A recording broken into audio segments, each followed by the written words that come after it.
Bueno, pensar en encontrar un mapa psicológico definitivo para evitar el autosabotaje y de repente descubrir que toda su sabiduría cabe básicamente en un mensaje de texto es bastante impactante. Hoy no vamos a analizar un manual de 700 páginas, lleno de gráficos corporativos, ni un tomo de filosofía impenetrable. Y es que existe una tendencia cultural muy fuerte, ¿verdad? Esa de creer que la complejidad es un requisito indispensable para la profundidad intelectual. O sea, asumimos que si es difícil de leer, debe ser más cierto. Exacto. Es una trampa analítica bastante común. La mente humana tiende a asumir que si un problema es monumental, digamos, decidir qué dirección darle a una vida entera en medio de este caos moderno, la solución tiene que ser un laberinto de acrónimos y metodologías incomprensibles. Pero la inmersión profunda de hoy destroza esa premisa desde la primera línea. El documento base que tenemos sobre la mesa se titula, de forma muy sencilla, Texto pegado. Ajá. Y contiene única y exclusivamente el texto íntegro de lo que históricamente se conoce como el Salmo 1. Nuestra misión en este análisis a fondo es desgranar este documento. Un texto que, se lee en menos de 30 segundos, pero que actúa como un tratado absolutamente implacable sobre la toma de decisiones. Sí, y utilizando contrastes visuales que no dejan espacio para la ambigüedad. Totalmente. Así que vamos a desempacar esto. Porque a veces los textos más cortos contienen la mayor densidad de sabiduría estructural. Yo estoy fascinado con este nivel de comprensión. Yo también estoy encantada de estar aquí porque es un documento fascinante precisamente por la arquitectura de su brevedad. El marco analítico que este texto establece de inmediato es el de una dicotomía absoluta. Nos presenta dos caminos. Sin matices. Sin zonas grises. Exactamente. Sin negociaciones intermedias.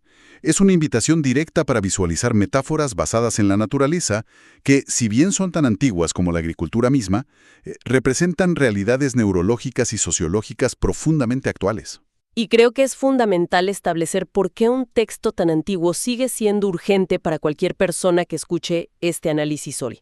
O sea, vivimos en una era de sobrecarga de información letal. La fatiga de decisión es una realidad clínica documentada. La atención es bombardeada cada segundo. Que sí, que comprar, a quién seguir, qué indignación política o social está de moda esta semana, es un ruido ensordecedor constante. Sí, y en medio de todo ese ruido, este documento ofrece una lente radicalmente simple para evaluar en qué se enfoca la mente y qué hábitos se están construyendo en la oscuridad. No es una de esas listas de 10 pasos para el éxito corporativo. Es un espejo de alta resolución. Un espejo que, fíjate curiosamente, comienza mostrando el reflejo de lo que arruina la imagen. ¿Cierto? La estructura del argumento es muy particular, porque antes de definir qué constituye una buena vida, establece un perímetro de seguridad advirtiendo exactamente qué se debe evitar a toda costa. Esa es la puerta de entrada, claro. El texto describe a una persona verdaderamente feliz, pero lo hace detallando su negativa rotunda a participar en 3 acciones específicas. Dice que esta persona no sigue el consejo de los malvados, ni se detiene en el camino de los pecadores, ni se sienta en la reunión de los impíos. Esa secuencia es clave. Hay una analogía visual que salta a la vista aquí, una especie de espiral descendente o un desvanecimiento lento de la integridad. Porque las malas decisiones rara vez ocurren de la noche a la mañana con un gran evento dramático. Casi nunca. Aquí hay una progresión física milimétrica. Primero hay un caminar o deambular. Luego un detenerse y quedarse quieto, y finalmente un acomodarse para sentarse. Y me surge la pregunta para ti. ¿Por qué crees que un texto tan corto gastaría palabras valiosas en esta secuencia biomecánica tan específica? Bueno, lo fascinante aquí es cómo se ilustra la anatomía de una parálisis progresiva. Es una disección brillante sobre la psicología de la asimilación. O sea, empezamos en movimiento. Seguir el consejo implica que alguien va caminando. Ajá. Lleva su propio rumbo. Exacto, tiene su propio rumbo. Y de pronto una sugerencia externa, una forma cínica de ver el mundo, se presenta. La persona simplemente camina junto a esa idea, considerándola. Es un nivel de exposición inicial casi casual. O sea, da la impresión de que describe cómo una influencia tóxica pasa de ser un pensamiento pasajero a convertirse en el código postal de una identidad permanente. Es como el equivalente moderno de abrir una red social y empezar a deslizar la pantalla. Totalmente. Al principio, uno solo está de paso por el muro de otra persona, leyendo comentarios llenos de vitriolo o cinismo. No ha participado, pero el veneno ya entró en su radar periférico. Esa traducción al mundo digital es muy precisa, ¿eh? Y el siguiente verbo del texto, el de detenerse en el camino, marca un cambio crítico. Aquí el movimiento hacia adelante cesa por completo. Quien caminaba ya no está simplemente escuchando de fondo, sino que ha frenado su propio progreso para evitar el mismo espacio físico y mental que esa influencia negativa. Ya. La curiosidad se ha transformado en participación pasiva, se ha internalizado el paisaje. O sea, ya dejó de deslizar la pantalla y ahora está leyendo cada respuesta del hilo de comentarios tóxicos, absorbiendo la indignación como si fuera propia. Tal cual. Y eso nos lleva al verbo final y más destructivo, que es sentarse. Sentarse en la reunión o, como traducen otras fuentes, en la silla de los burladores. Esto es definitivo. Cuando alguien se sienta, ha encontrado una comunidad. Se instaló. Se instaló y reclamó un lugar en esa mesa. Ya no es un visitante ni un espectador. Es un miembro activo que aporta a la negatividad. El texto advierte que el entorno no solo influye, sino que moldea y fosiliza la mente. El estancamiento se convierte en una vocación. Es fuertísimo. De dar un paseo inocente a terminar atrincherado en una silla de la que es casi imposible levantarse. Rodeado de un comité que valida el resentimiento. Es una imagen brutal sobre el peligro de la inercia. Sí, lo es. Pero, habiendo establecido el peligro radioactivo de esa silla, supongo que el argumento necesita dar un giro hacia la alternativa, ¿no? Porque el vacío psicológico siempre exige ser llenado. Si alguien rechaza esa parálisis tóxica, ¿cuál es el contrapeso? El diseño del texto responde a esa necesidad de reemplazar el vacío introduciendo una acción que requiere un nivel de esfuerzo cognitivo inmenso. El enfoque cambia drásticamente hacia una inmersión positiva. Indica que el individuo encuentra su deleite en la instrucción o la ley y medita en ella de día y de noche. Y el resultado visual de esta práctica constante cambia el panorama por completo. El documento dice que esta persona se vuelve como un árbol plantado al borde de las aguas, que produce fruto a su debido tiempo, y cuyas hojas nunca se marchitan. Y remata con, todo lo que haga le saldrá bien. Y aquí es donde se pone realmente interesante para mí. A ver. Porque la elección de palabras es quirúrgica. O sea, no dice que es una semilla afortunada que cayó por accidente en tierra fértil, ni un arbusto silvestre que creció donde la naturaleza le permitió. No. Dice específicamente que es un árbol plantado. Eso implica intervención, una acción deliberada y voluntaria para arraigarse justo ahí, en la frontera misma del recurso vital.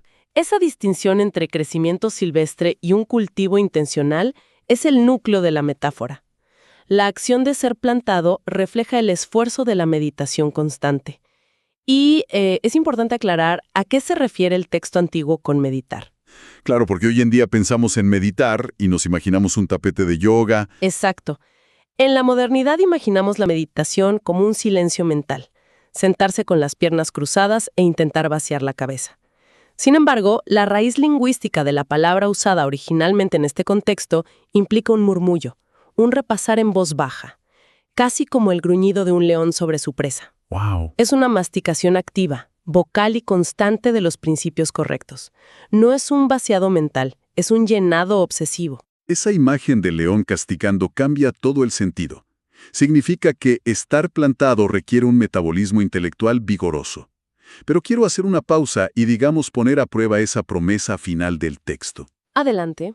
Esa que asegura que todo lo que haga le saldrá bien. Si lo leemos con la lupa del pragmatismo moderno, suena peligrosamente a una fórmula mágica de autoayuda barata. Sí, al Evangelio de la Prosperidad o algo así. Exacto. ¿Debería alguien interpretar que, por tener buenos hábitos mentales, de repente su cuenta bancaria será infinita? ¿Que nunca sufrirá una enfermedad y su vida será un trayecto sin fricciones? El sentido común rechaza que un texto tan profundo caiga en una promesa tan superficial. Yo me inclino a pensar que, al estar conectado a una fuente inagotable, el resultado es que el propósito central de su vida se vuelve inquebrantable frente al caos externo. ¿Tú qué opinas de esa frase? Convencida de que ese esquivamiento de la interpretación superficial es crucial para no arruinar el documento. Para decodificar qué significa realmente que todo le saldrá bien, el propio texto provee la clave botánica. Especifica que el árbol produce fruto a su debido tiempo. Ah, el factor del tiempo, las estaciones. Exactamente. El ritmo biológico natural es la respuesta. Un árbol, por más sano y bien plantado que esté, no desafía las leyes de la naturaleza produciendo frutos todos los días del año de manera ininterrumpida. Claro, eso sería antinatural. Atraviesa primaveras explosivas, sí, pero también inviernos crudos y otoños donde todo parece caer. Por lo tanto, el éxito que plantea esta sabiduría antigua no es una exención del sufrimiento, ni un escudo contra las crisis económicas o personales. Es una resiliencia estructural profunda. Qué buena forma de ponerlo. Resiliencia estructural. ¿Sí? La clave está en la frase, sus hojas nunca se marchitan. La vitalidad celular del árbol, su capacidad interna para seguir procesando luz y mantenerse vivo, permanece intacta en medio de la sequía ambiental. ¿Por qué? Porque sus raíces no dependen de la lluvia caprichosa del cielo. Dependen de ese canal de agua subterráneo e inagotable. El éxito, bajo esta óptica, es la permanencia del propósito vital, la negativa a secarse por dentro cuando el exterior es un desierto. O sea, es una redefinición total del éxito. La vitalidad básica sobrevive porque la raíz toca el agua en la oscuridad, lejos de los ojos de los demás. Tenemos entonces esta figura de un árbol macizo. Nos imaginamos un tronco de una densidad tremenda, corteza gruesa, raíces que agrietan la piedra, un peso inamovible frente a la tormenta. Ajá, una imagen de solidez absoluta. Sí, y ese volumen físico prepara el escenario para la transición más violenta del texto, porque pasamos de esa solidez a una vulnerabilidad total en cuestión de una línea. El contraste es intencionalmente abrupto. Está diseñado para causar un impacto sensorial. El texto básicamente desmantela todo el ecosistema de seguridad que acaba de construir. Y lo hace con una sequedad escalofriante. Simplemente declara, no sucede así con los malvados. De un solo golpe, a los cínicos, a los que se sentaban en la silla del primer párrafo, se les despoja de toda imagen de fortaleza y arraigo. El texto los reduce a una sola cosa, paja que se lleva el viento. ¡Uf! ¡Qué imagen! Es brutal. Pasamos del peso monumental de la madera a la absoluta ingravidez de los escombros agrícolas. Si lo pensamos desde la física de la metáfora, carecer de raíces significa estar a merced exclusiva de la presión externa. La paja no tiene capacidad de dirección. ¡Ninguna! Si el viento cultural sopla hacia la indignación, la paja se indigna. Si hay una nueva filosofía de moda, la paja es arrastrada hacia ella. Y hay una asimetría funcional trágica aquí. El árbol plantado es útil, da sombra al viajero, produce madera, entrega frutos para que otros se alimenten. La paja, en cambio, no nutre a nadie, simplemente es barrida de la historia sin dejar rastro de su existencia. Entonces, ¿qué significa todo esto desde una perspectiva más amplia? Bueno, para captar la totalidad de esta tragedia, hay que entender el proceso agrícola del aventamiento en el mundo antiguo. A ver, explícanos eso. La paja no es el cultivo principal. Es la cáscara vacía, el exoesqueleto sin nutrientes, que sobra una vez que el verdadero grano ha sido extraído en la era de trilla. O sea, lo que no sirve para nada. Exacto. Los agricultores antiguos usaban una herramienta de madera para lanzar toda la mezcla al aire durante la brisa del atardecer. El grano, al tener densidad y peso, caía de vuelta al suelo para ser recogido y preservar la vida. Ajá. Pero la paja, al ser una cáscara hueca, era capturada por el viento y esparcida hasta desaparecer. No tiene peso porque carece de sustancia interna, de vida. Además, nota cómo cambian los elementos naturales de la metáfora. En el caso del árbol, la fuerza de la naturaleza que interactúa es el agua. Un elemento vital. Sí, un elemento sustentador que es absorbido intencionalmente por el árbol. Para la paja, el elemento es el viento. Y el viento en este contexto no nutre. Es un agente de expulsión que expone lo que es superficial. Es la anatomía de la irrelevancia autoinfligida, literal. El árbol elige estar anclado a la realidad y a la sabiduría. La paja es simplemente el resultado inevitable de dejarse llevar por el cinismo y la falta de sustancia. Y bueno, estas metáforas visuales de botánica y agricultura no se detienen en la mera poesía. Aterrizan lógicamente en las realidades finales de ambos grupos de personas, cerrando el círculo argumentativo. Las líneas finales fungen como un veredicto. Así es, el texto realiza una transición de la imagen natural a la conclusión judicial, por así decirlo. Las trayectorias que comenzaron con un simple paso o con una raíz profunda alcanzan su destino terminal. Y las palabras exactas aquí no dejan lugar a dudas. Establece que, debido a su naturaleza hueca, cito, no triunfarán los malvados en el juicio, ni los pecadores en la asamblea de los justos. Y remata afirmando que el Señor cuida el camino de los justos, pero el camino de los malvados termina mal. Y aquí noto una conexión estructural dentro de este texto, que me parece una obra de arte literaria. ¿Cuál conexión? Mira, al principio del documento, quienes se negaban a crecer tenían su propia reunión, ¿te acuerdas? Claro, la silla de los burladores. Exacto. Era un círculo exclusivo, una cámara de eco de negatividad donde se sentaban a burlarse de todo. Pero al llegar al final del texto, esa reunión ha sido borrada del mapa. La única asamblea que permanece en pie, la que tiene sustancia frente al viento, es la asamblea de los justos. ¡Qué buena observación! Es como si la tormenta hubiera pasado y esa silla tóxica del principio hubiera sido reducida a polvo. Además, el texto subraya una simetría fascinante al repetir la palabra camino. Todo el problema comenzó cuando alguien decidió caminar por el sendero equivocado. Ahora, al cierre, el enfoque vuelve a recaer sobre los senderos mismos. Es una simetría hermosa. Y si conectamos estas observaciones con el panorama general, se revela que este documento es, en el fondo, un tratado sobre la física de las trayectorias. No evalúa momentos aislados o tropiezos diarios. Evalúa el largo arco de una vida humana. La afirmación de que el camino de los justos es cuidado implica un ecosistema de vigilancia y protección continuas. ¿Tiene sentido? Se alinea perfectamente con la idea del canal de agua que fluye sin cesar hacia el árbol. Hay una fuerza superior prestando atención al desarrollo de esa ruta. Ya veo. ¿Y qué mecanismo opera en la disolución del otro sendero? Porque el texto no describe un relámpago castigador cayendo del cielo ni nada por el estilo. Y esa es la revelación más escalofriante de este análisis. Cuando el texto dice que el camino de los cínicos termina mal, o como traduce en versiones más directas desde el original, perece, indica una destrucción inmanente. O sea, se destruye solo. Exactamente. Es el camino mismo el que colapsa. Al igual que la cáscara vacía que no puede anclarse al suelo, una trayectoria de vida construida sobre el cinismo, la superficialidad y la falta de raíces éticas no necesita que un juez externo la derribe. Simplemente llega a un precipicio estructural. Por su propia naturaleza carente de peso moral, contiene las semillas de su propia disolución. Se desintegra ante la fricción de la realidad. Se colapsa bajo el peso de su propia nada. Es asombroso cómo, en tan escasas palabras, se erige un marco de referencia tan sólido.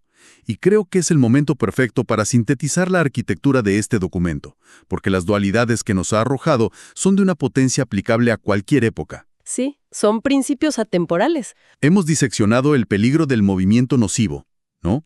Esa curiosidad pasiva que termina encadenando a una persona a una silla de cinismo, contrastado contra la inmovilidad productiva, que es el esfuerzo consciente de arraigarse frente a una fuente de nutrición inagotable. Así es. Hemos evaluado también la física de la moralidad. Las raíces que requieren años de trabajo oculto, pero que garantizan la vitalidad en medio de la sequía, frente a la ingravidez trágica de la paja, que vive atada a la tiranía del clima y la moda pasajera. Y hemos presenciado cómo la reunión arrogante del principio es barrida por el viento de la realidad, dejando en pie únicamente la asamblea construida sobre la sustancia. O sea, para quien escucha este análisis de hoy, este texto milenario funciona como una auditoría personal implacable. Obliga a plantearse interrogantes sumamente incómodos. Totalmente incómodos, pero necesarios.